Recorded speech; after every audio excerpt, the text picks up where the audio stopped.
Welcome to SproutCast, where we speak with changemakers, social innovators, and entrepreneurs about how to make the world a better place.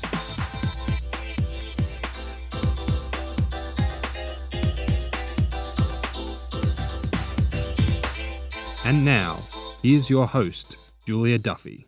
Welcome back to SproutCast. My name is Julia Duffy, and today we're speaking with Tom Dawkins, CEO and co-founder of StartSomeGood, a global crowdfunding platform for social good projects. Welcome to SproutCast, Tom. Thanks for having me, Julia. So I thought I'd start, Tom, by asking you to tell us a little bit more about StartSomeGood. What's your organisation's purpose, and how are you operating in the NFP space? For sure. So our purpose is to create a world where anyone can be a change maker. Our real passion at StartSomeGood, and the reason that I was involved in founding it, was that we're passionate about creating a participatory democracy and providing opportunities for everyone to take the great ideas that we know they have and actually make a difference in the world with those ideas. And we think crowdfunding can be one of the tools that can serve change makers who are looking to do that. You've described on your website your organisation as a social enterprise, and I was wondering if you could tell us a little about what your definition of social enterprise is and kind of your perception of their growth in the market at the moment. I'm really excited about social enterprise. One thing I'm not so excited about is kind of definition debates about what is a social enterprise, but I know that we have to kind of, in a way, figure out what we're talking about. To me, it's not really about legal structure. It's about how you fund yourself, how you create an impact in the world. And social enterprises do that using the marketplace. So they earn revenue by participating in the marketplace somehow, offering a good or service, which either simultaneously also produces a social good, or they take the profits from doing that activity and reinvest those in doing a social good. Now, I think the first type is more interesting than the second type, to be honest, but both are important and both are really valuable. And by the first type, I mean those that have a true alignment in their business model that brings together the way in which they make their money and the way in which they create their impact. And I think when those two things are truly in alignment, you can really scale very sustainable approaches to creating change in the world. I want to be really clear, though, that I'm not some social enterprise absolutist, and these people certainly exist who say, you know, the only real way to make a sustainable difference is through business and so on. And I really don't believe that. You know, I think there's an absolutely critical role for traditional nonprofits and charities as well. The market absolutely can't do everything, but where we can figure out ways to address the social problem through the market, that's a powerful mechanism for doing so. And I think it's exciting that in a way, what it represents is breaking down some of the walls that used to exist conceptually between different types of organizations, that charities were the only ones who cared about doing good and businesses only cared about making a profit. And that's simply no longer the case. In the same way that a lot of consumers now want to combine, a high-quality product that meets their needs, but also does good in the world, or at least does less harm, so too entrepreneurs and change makers looking to combine kind of, building a sustainable livelihood or creating wealth for themselves and creating positive impacts on the world. Wonderful. So it sounds like as I understand it, your organisation is involved, I guess, in the financial sustainability side of things for organisations as a means of finding or sourcing funds. So I guess you have a lot of experience with organisations who are struggling with or looking for new ways to find funding. What kind of insights do you have on this situation for not-for-profits from your perspective? I mean, I think from the point of view of crowdfunding, not-for-profits should be the best crowdfunders because they've always had to rely on the story they're telling. And the not-for-profits that survive, that thrive, that make a difference are those who are capable of inspiring people with their story and getting them involved in creating a difference. And a lot of not-for-profits are really good at that. I mean, 95% of all the not-for-profits in Australia actually have zero paid staff, and so they rely on people really caring, people showing up to make a difference. And I caught up with a social entrepreneur I know today, actually, and we were reminiscing. We first met 15 years ago when we both ran not-for-profit youth organisations.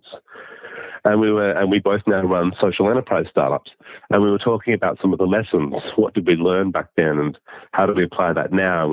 One of the things that came up that he talked about, and I 100% agree with, is that if you learn how to work with volunteers, that's an incredible skill, because you're not paying people necessarily to turn up and do that work. They have to really care about it. They have to really believe in it. And they have to really understand what needs doing. And if you're able to inspire people in that way, involve them in that way, kind of connect them together in that way, then that's an incredible talent for all types of entrepreneurship. And it's a great talent for fundraising as well. And so I think a lot of not-for-profits should be good at crowdfunding. They often just kind of don't know how to bring, in a way, I think a lot are intimidated by this, what feels like a very new word, a new thing, a thing they don't understand. And they don't need to be, because the things that work for crowdfunding are the same things that have always worked for fundraising. There's kind of 80% the same, 20% new tactics for this kind of new approach. But the 80% that is the same is that core foundational stuff. What is the story you're telling? Why are people going to listen? Why are they going to care? And how to make it involved? Now, perhaps from the perspective of someone who is thinking of starting their own organisation, how much do you think you should have a plan or a strategy, I guess, more for finding funding for your organisation, and what kind of considerations should you be concerned with for fundraising or for crowdfunding before starting an organisation? I'm a bit torn on this one, to be honest, because what I want to say and what I think is sensible is that you should think a great deal about that. And you should really, try and figure out where your funding is going to come from, and as much as possible, validate that that's true. That's clearly a big assumption. So as much as possible to actually figure out if that assumption is true, kind of before you launch in. That said, had I taken that approach, I probably never would have founded VibeWire, which is the organisation I founded while I was at university and then led for 8 years. And that was an extraordinary experience. And we built that into a national organisation with paid staff, myself included. And kind of, if it wasn't for that experience, I'm not sure I would have been able to do anything that came after that. So I'm torn between the obvious sensibleness of the former piece of advice, but kind of my own life experience is much more kind of plunging in and figuring things out as best I can as I go. And I think that's true for a lot of social change initiatives. But I think if you're more sensible than me, and particularly, and I do think this is me being older now than I was then as well, I kind of had nothing to lose at university. What does it matter if it all fell on its face? I have to be ever so slightly more mindful of the downside now. I have a family and so on. But if you are thinking about crowdfunding, you do need, in particular, to really think about how you're going to do that outreach piece. Crowdfunding, like any type of marketing campaign or fundraising campaign, really relies on targeting the right people. So figuring out what your story is, what's the change, and your story will be essentially the story of the change you're creating, your personal journey, why it is that you came to that change, and then why is this the right moment for people to kind of connect, care, and contribute. So it's the classic 3 whys of any kind of any sort of pitching, which is why this, why you, why now? And really thinking about that stuff and thinking who's going to respond to that, and then figuring out how are you going to reach that community, that audience. Once you've just figured out who the correct target community is, what are the tools, what are the channels through which you can reach them? It's a little bit like, if you're trying to raise money through direct mail and someone gives you 1,000 stamps. You don't know how much money you can raise with those stamps until you've figured out what are you going to put in the envelope and who are you going to send it to. You can't get your story to everyone in Australia. So therefore, the people who succeed are those who are very intentional about this and who focus their efforts on the community that is going to be most responsive to their story. Those that fail are those who are just spreading their story scattershot with no particular idea of who's going to respond and why they might respond. They're just putting it out there.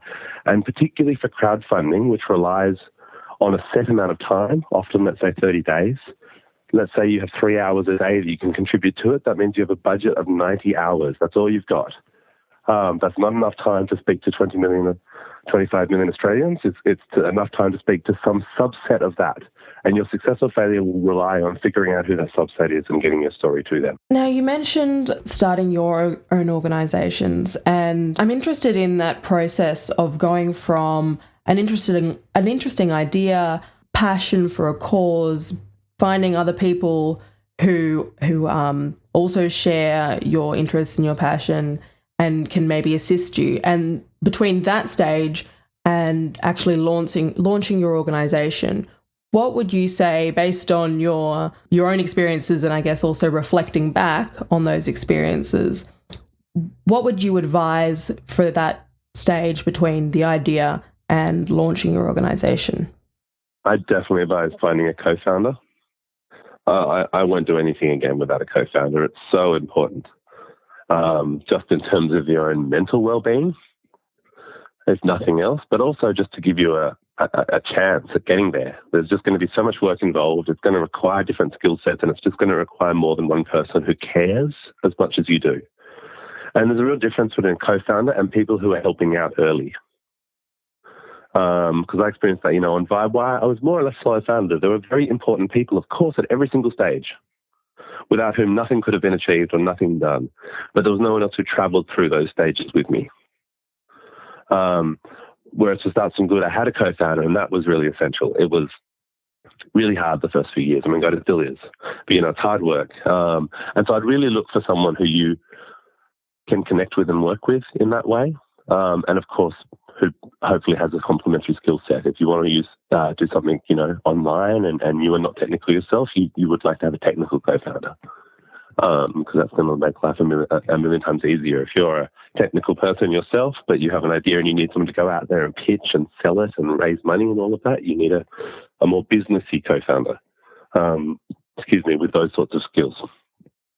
So that would be step one for me. And as I said, I've done that with various, different levels of success, and it's a real lesson I've learned now, having really had both experiences. And understanding the difference, I would really focus on that. And I would also just figure out who else was doing it. I would try to make sure that there was really a niche. There's a lot of duplication. And that's not all bad, because, I believe in social enterprise. So in general, I believe some level of competition, including in the not-for-profit sector, is very healthy. So I never, I'm not going to condemn anyone for starting something new, as people often do, sadly. Because something similar exists, because maybe that something similar actually needs someone to give them a little bit of a run for their money and try and do that same thing better. But I would be at least aware of who else is out there. And sadly, some people launch non-profits and projects without even being aware of who's doing it. It's fine to consciously decide to take someone on and do it better, but that should at least be conscious. If instead it's based on ignorance, well, it's going to be harder for people to take you seriously and support you. You're just not going to kind of know what's going on. You're not going to have it, and it's going to risk seeming like it's more ego-driven and not as genuinely focused on what's needed for that community or that sector or that cause. If you haven't put the effort into just look around and see who else might be doing it, and maybe it'll be better to work with someone and support someone who is a little bit further along than to just start something else. That's something to think about. Is that something that you've been involved in the past, being connected with or forming alliances with other organisations? Is that something that you've seen happen a lot in the not-for-profit space, or do you more see organisations working competitively or working in isolation from each other? I mean, you see all of that. You probably see too much of the last two and too little of the first one. Did you have any suggestions for how people could perhaps cooperate or align themselves with other organisations more? I mean, partly it's the funding structures and what they promote. And I do think they are increasingly requesting application. A lot of foundations now and government request applications from partnerships or alliances. I think that's quite healthy. I think if we could all be a bit more honest with each other internally, sharing what's working and succeeding and failing, we've got to share our failures better. And the not-for-profit sector is particularly not good at that, because there is this sense of competition, and oh God, the donors won't trust us again if we did something that was unsuccessful. So we need to build a culture with some understanding donors as well, who recognise that failure is part of the process of innovation. That if we're not prepared to fail, we're actually not learning fast enough. And we need to support nimble, fast-moving organisations that are unafraid of failure, but who learn from it and iterate on it quickly. Some organisations, continue with things that are basically failures for a long time because they're afraid to admit that they're failures, and that's really to the detriment of the whole sector. So, but it's not an easy, it's not an easy answer. There's all the usual human foibles involved. which is, for the desire to win, a certain degree of ego at time, and funding structures that really set it up to be competitive. But I think people are really doing great despite all of that. I think we do actually see a lot of and increasing amounts of partnership and collaboration in all sorts of different pockets of the sector. But we've been lucky enough to work with some great non-profits and corporates as well, and government organisations at a couple of different levels. And there's a lot of people out there, I think, both individually but also inside organisations, who are looking for new ways to do things and are really open to partnering with people to try and figure out, how to do things better. From the perspective of someone thinking of starting their own organisation, I guess another thing to be aware of, not just understanding the sector that you're coming into and having the support from a co-founder perhaps, but I guess the more technical elements of starting an organisation, is that something that you sought legal advice on, or did you have any mentors with experience in that area who assisted you with that? Not with VibeWire. We incorporated very prematurely. We actually formed a partnership with someone. We had an idea for the first thing we wanted to do was we were setting up a website, but we also wanted to teach media production skills to disadvantaged young people to create content for that website. And this is 2000. And we formed a partnership with a DGR organisation, a youth services organisation, to host the project, forced us to make a joint application for funding. And at the very last minute, like 3 days out, they pulled out. I forget why exactly. But what we did, which was probably a foolish thing, was say, hell with it, we'll just incorporate ourselves. And we didn't have any legal advice. We just, downloaded the template forms and signed them and submitted them, which enabled us and it didn't require DGR, I should say. It just required that you be a non-profit community organisation. But obviously that you actually exist, which until that moment we didn't legally. And in many ways that was terribly premature. Our original approach, to try and do it through endorsements and partnerships and to test kind of our project and to, get some runs on the board and so on, was probably the much more sensible approach. We didn't get that grant and we didn't really get any funding for 2 years. But, nor did we kind of need a lot. It was a bunch of university students and we were doing stuff that we were very passionate about. So we kept going for 2 years. And eventually we did start getting funding, and that was the point at which we should have incorporated.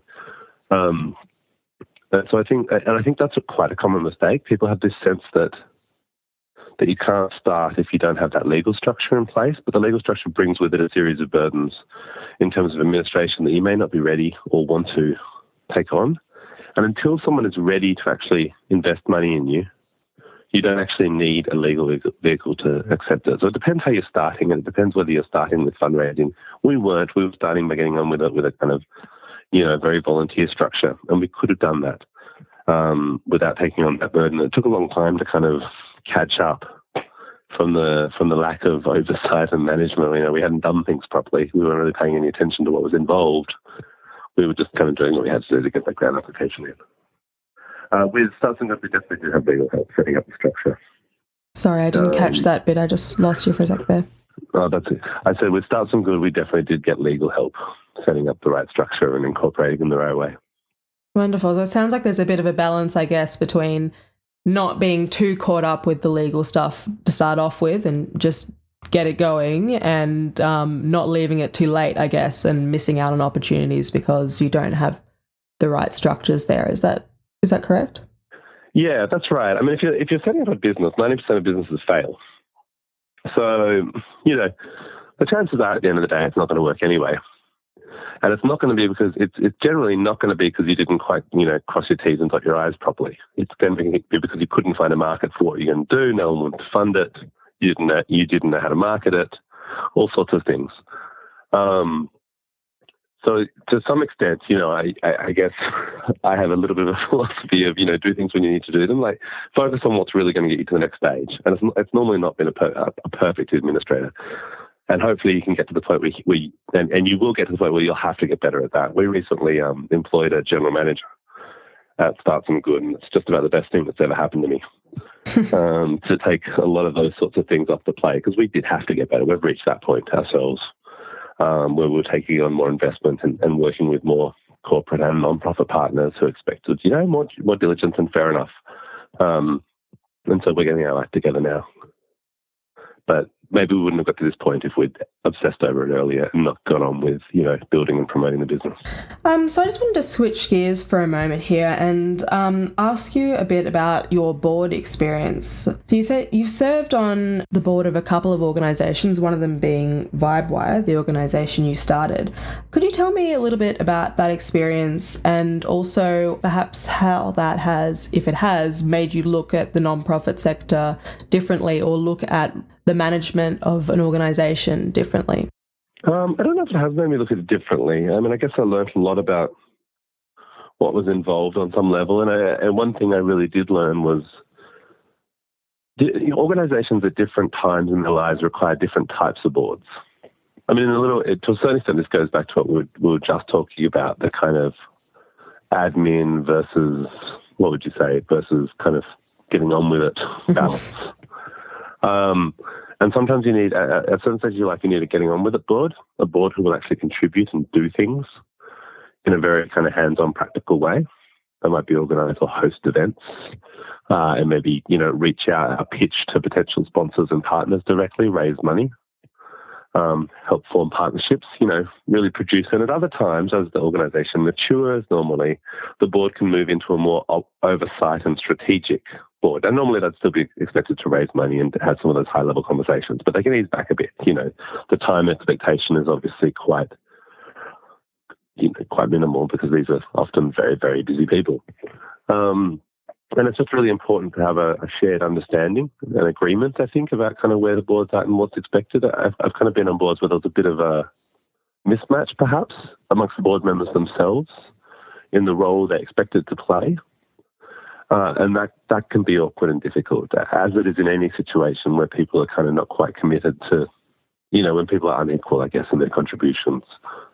That can be a lot less enjoyable than people who are really unified and, doing things in the same way. So, that's certainly something that I've experienced and I, would keep in mind next time I was forming a non-profit board or joining one. I also, I had kind of a unique situation as well. I was on the VibeWire one for a long time while also kind of running the organisation as CEO. And then I left the organisation and moved to America and lived there for 4 years. And when I returned to Sydney, I rejoined the board for a year. And it was a little bit of a mismatch in that regard. And I found it difficult.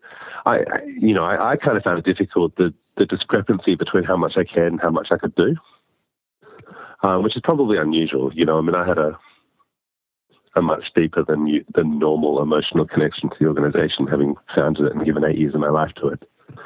But by this stage, I just had my first child. I was running StartSomeGood. I had another couple of major projects on my plate as well. I was really overcommitted. And there was only so much I could do for StartSomeGood. For VibeWire. And there was so much more that I wanted to do that it was actually kind of difficult for me emotionally to juggle that feeling and to balance that feeling, and it just didn't feel productive at a certain point, and I had to step back again. But it's certainly a wonderful way to contribute and something that I would look to do again in the future once life settles down ever so slightly. I guess changing gears once more, for a few final questions. It's backtracking a little bit now, but I was interested in learning a little more about in how your relationship with the not-for-profit sector first originated. Kind of what inspired your involvement in working with NFPs? Did you have any early engagement with this sector in your life, or where has this connection come from? It came from a desire, I guess, to make a certain type of difference, which for me took the form of starting things. I mean, I suppose I was classically not following the advice I gave earlier, though in my defense it was so much harder to figure out what everyone else was doing when I was a teenager, because not everyone was online, etc. But by the time I'd finished university, I'd founded 3 nonprofits, and so my engagement with the sector was from starting them, which is maybe kind of unusual. But I've just always been someone who starting things, I suppose. But my real kind of where that had really come from, and it's that interest I talked about right at the start, and kind of the mission that drives StartSomeGood as well, which is to build opportunities and platforms for people to get involved in democratic participation, was triggered in me through an experience I had when I was 16. And I was actually over in the US for a year on a student exchange. And while there, I was selected to attend a conference held in San Francisco called the State of the World Forum, which was a kind of high-level powwow about what was going on in the world post the Cold War, and beginning to try to articulate a new kind of vision for international cooperation, a new set of goals. And I think kind of late in the organizing of that, and it featuring, all these heads of state, and, Gorbachev was there, Reagan, Thatcher, 7 different Nobel Peace Prize winners, business leaders, authors, spiritualists. And I think kind of late in the piece in organising that, someone said, well, wouldn't it be nice if we had some young people here? We're talking about the future. Let's get some young people along. And so they didn't have kind of the time, the budget, the inclination to do this global search for young leaders who would have actually deserved the opportunity to be at an event like that. Instead, they partnered with the world's largest high school student exchange organisation, ASS, to select amongst young people who were already conveniently located in the US. And so I managed to be selected as the Australian representative. 5 of us were invited to write an essay, and I was then selected. And look, I didn't deserve it. I hadn't done anything at that point. I wasn't active on it. I came from a very political family, so we talked about politics around the dinner table. I had opinions on things. I watched the news. I mean, totally unfounded opinions, but opinions nonetheless.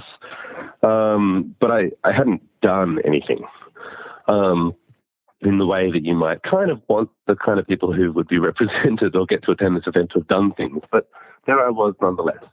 And I was one of 32 young people between 15 and 17, representing 28 countries. And it was the most extraordinary experience. We met multiple Nobel Peace Prize winners. We met Thich Nhat Hanh, who's the equivalent of the Dalai Lama for the Vietnamese Buddhists, the spiritual leader of the Vietnamese Buddhists. Just the other young people were extraordinary. And it was genuinely life-changing. I really came away from that feeling like, it wasn't enough just to have opinions. You had to do things. You had to contribute. I'd had the experience of having these incredibly important people stop and ask me what I thought about things and then listen to me. That experience of having my voice matter, which was incredibly empowering. But coming away from that event, I had this kind of contradictory sensation. On the one hand, I felt very personally empowered. But on the other hand, I felt like I had witnessed a broken system for youth empowerment. And I realized that this was kind of how youth empowerment happens. It's haphazard, it's tokenistic, and it's enormously biased towards wealth. Because while the 32 of us had this seeming diversity in coming from 28 different countries, every single one of us had parents who could afford to send us to America for a year. And more or less what I've literally been doing ever since then is trying to figure out better ways of involving people. In empowering people, in teaching people that their voice matters, and in giving them the tools and the skills and the opportunities to use that voice, to use their ideas, to use their skills and labor to make a difference. And originally that took a focus exclusively on young people. I thought that was a youth issue, very particularly. And I got involved, I immediately got involved in doing organizing stuff at my high school back in America, and then founded a student organization at high school back in Australia, and then at university, and then Vibewire to explore online and how that could be a tool. And then that's more or less the work I was doing overseas with a non-profit when I was living in the US, working for an organization called Ashoka, and then that's the mission that StartSomeGood also pursues. So I'm really kind of focused on this particular challenge, and particularly around how we use technology to build a better democracy. And it's kind of through focusing on that challenge that I just kind of came across the nonprofit sector, I guess, just by virtue of discovering that that's the kind of thing I was doing was, the kind of work normally done by nonprofits. So I set up nonprofits and set about writing grant applications and doing nonprofit things like that. And of course, in the process of that, I met lots of other nonprofits and got involved in the sector and learned a lot more and learned an extraordinary amount along the way because, gosh knows, I didn't know anything when I started. Wonderful. That's a really great story, Tom. And I guess maybe my final question is, did you have any suggestions or advice for aspiring or emerging leaders in this sector about how to take their ideas to the next level, or how to take their passion to contribute to the next level, where would you start? If this is just your first jumping off point, how would you be involved? The literal first place I would start would just be by connecting with people who shared my passion. So, I'm a big user of social media. It's been really important to me over the last however long, in particularly connecting with people, identifying people who are working on similar issues to me, learning from them, being able to support each other. I think social media has led to a lot more collaboration, coming back to what you asked earlier. I think it's built new ways in which we collaborate together, both across organizations and without organizations, just as citizens. And so I would really start I would start, if you don't have a Twitter account, I would set one up right now and just start tweeting about the things you care about, looking for other people to talk to you about that same stuff, participate in conversation. I think that's so critical. And I would go to meetup.com and look up meetup groups where I lived, where I could get out there and meet other people who share those passions and be involved in a community of change makers. Because when you feel like you're involved in that community, that kind of is inspired by purpose and is inspired with the sense that they can actually change the world, because you need to be surrounded by that. Too many people don't believe that they can change the world. And if you want to change the world, it really kind of starts with that act of self-belief or permission to say, I am a change maker. I can change the world. And that individually is quite a big step for a lot of people. And the best way to kind of take that step is to spend time with people who have that feeling, because it's what's the word I want? It's a little bit intoxicating or something. Nope. Empowering. It just it spreads. You want some of that, and share the passion you have, and share what it is you want to change, and share your ideas. So you're going to do that and listen to other people's ideas, and it all kind of mixes up together. And amazing things are emerging from these sorts of purpose-driven entrepreneurial communities. If you're in Sydney, where I am, the meetup group that I would suggest you go to would be Think Act Change. In Melbourne, Think Act Change, is that what you said? Yeah, that's right. In Melbourne or Adelaide, Net Tuesday is a monthly get-together for people who are interested in technology and social change. There's a bunch of them, though. So I would start there, and just connect with people and see what emerges. If your real desire is to start an organization yourself, I would also start getting that out there, and I would try to hold off necessarily on deciding what legal form it needed to take while I explored what some of those different options were. Could it be a social enterprise? Should it be a traditional nonprofit? Do you want to be a sole trader? I mean, there's more cooperatives coming back, actually, which I think is a fascinating kind of segment of the not-for-profit market. Could it be a cooperative? Depending on what it is. It's worth being open-minded about these different forms. They have pros and cons. Wonderful. Well, thanks very much for speaking with us on SproutCast today, Tom. It's been really fascinating. And so thank you. It's been a pleasure. If anyone who wants to connect with me, I love connecting with change makers and people looking to make a difference and so on, through Twitter especially. And I'm at TomJD on Twitter.